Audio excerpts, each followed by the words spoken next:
一組、第二組、第三組，大家揀一下啦。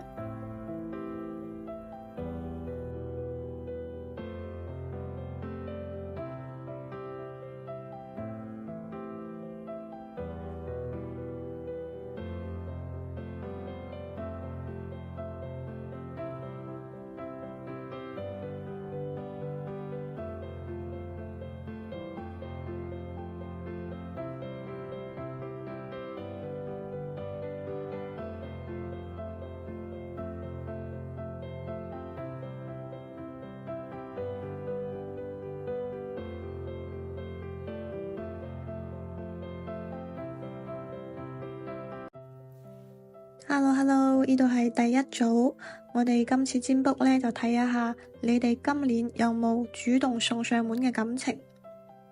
我哋先做一個信息對應啦。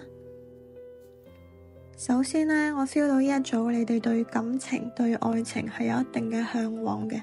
即係一定係比較高嘅要求咯。就算你哋唔嚟睇呢個視頻，可能你哋平時日常都唔會話真係有好多機會俾你出去主動出擊嘅。呢一組就算你哋嘅性格係主動型，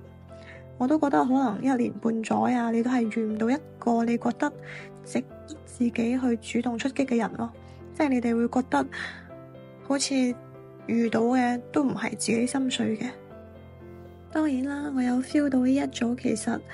你哋都唔係主動嘅類型啊，即係相對嚟講都係比較被動嘅人啦，即係唔會話好主動去追邊個啊，或者好主動去中意邊個啊，即係屬於生活中嗰種探人啊。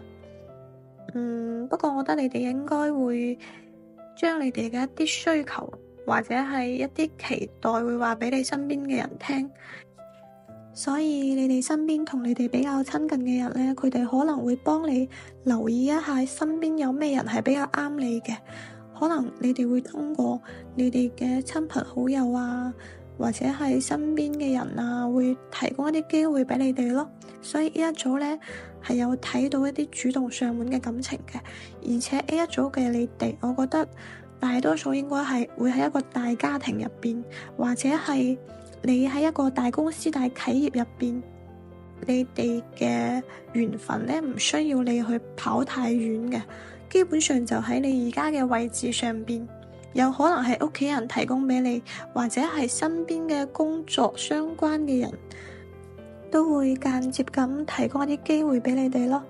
然之後一組仲有可能會通過一啲合作識對方嘅，譬如話你哋工作上邊需要搭檔去做啲咩啊，或者係需要合作去完成某件事嘅時候，呢個人呢，睇起身好似係有啲高位嘅能量咯，年紀上係比你哋大少少嘅。然之後一組啊，我睇起身感覺對方係一個比較規整、比較板正，然之後比較自律嘅一個人啊，睇起身身材應該係高高瘦瘦嘅，然之後有少少精瘦嘅感覺。如果你哋嘅工作範圍係喺啲國企啊，或者係體制編制入邊嘅話，呢一組啊，包括一啲學術嘅研究領域啦，即係你哋如果係學位越高啊，或者係越喺呢啲體制內，可能對於呢個主動上門嘅感情係越有幫助嘅。第一組係比較有咁樣機緣咯。然之後日常嘅話，可以多啲同啲朋友啊，或者係啲親人啊多啲聯絡，然之後有可能會通過咁樣間接去識一啲主動上門嘅桃花咯。Hello，呢度係第二組，我哋睇一下今年之內你哋可唔可以遇到主動送上門嘅感情呢？首先我哋先嚟一個信息對應啦。首先呢，我有睇到你哋啊，唔係一個好熱衷去結交好多朋友嘅人，你哋目前嘅社交圈子係好有限嘅，基本上只有幾個人係同你比較交心，或者係私底下比較熟悉嘅。可以講一定程度上你哋係唔太合群㗎，即係身邊嘅好朋友唔係話特別多咯。而且呢，你哋嘅個性都唔係嗰種社牛，見到邊個都想結交一下嘅。你哋呢個交友嘅門檻係比較高嘅。然之後 A 一組我仲有睇到好多人嘅日常呢，就係一個固定嘅屋企啊，固定嘅一個空間咯，唔會有太多接觸其他人嘅機會。其次你哋同互聯網應該係有啲緣分嘅。有啲人嘅工作呢，可能係同網絡相關，數據啊、信息啊、計算機啊、軟件之類嘅一啲處理相關。有一部分人可能會同一啲藝術會有緣分，美術啊、舞蹈啊、啲琴啊，反正會有一啲藝術嘅氣息啦。呢一組感覺睇到好多花同埋一啲好新鮮嘅嘢，好純真嘅嘢，所以一組可能大部分嘅你哋都係純愛戰士啊。然之後呢一組會唔會有主動送上門嚟嘅感情呢？呢一組係有嘅。但係咧，最後去篤破嗰張紙咧，可能係需要你哋，因為一早我睇到好多人會有一個暗戀你哋嘅人。第一種可能咧，可能對方係一個同你識咗好耐嘅朋友，可能好多年前就已經識噶啦，但係咧，你哋嘅交流唔係話咁高頻率咯，可能只係斷斷續續有啲聯繫，但係一直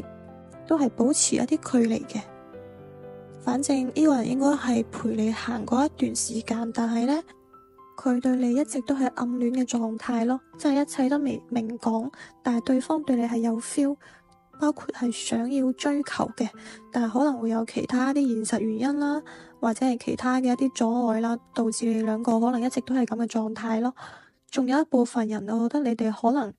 會有喺網絡上識一個同你有產生互動，但係現實當中可能未見過面，或者係好少見面，或者係好耐都未見過面嘅一個人，一直係喺網絡上面聯繫嘅，可能係網友啦，可能係一個異地嘅，一直係通過網絡聯繫嘅一個人。佢可能係一個對你有 feel 啦，但係又係因為各種原因冇辦法同你坦白佢心入邊嘅好多諗法嘅一個人。所以呢，呢一組你哋身邊應該係已經出現一個或者兩個暗戀你哋或者係對你哋有 feel 嘅一個人，但係呢，因為各種原因，目前仲係一種不溫不火嘅狀態咯。所以話